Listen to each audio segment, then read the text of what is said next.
So just a quick note here on the base case. I have currently return bracket list in and close bracket. I mean, that's absolutely fine. There's no need for those brackets. I can just actually say return list in.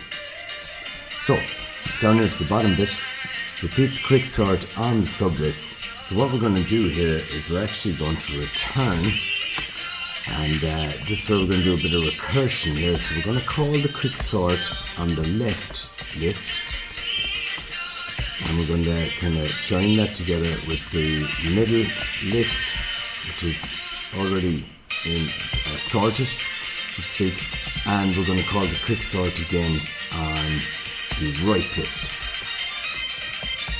And we'll discuss this a bit more in the next video.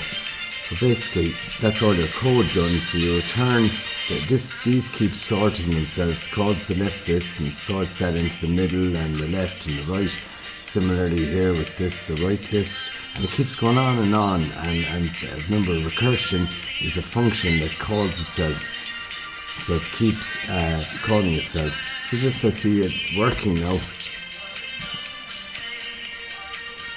So there's the initial list, 363.99, and there it is sorted.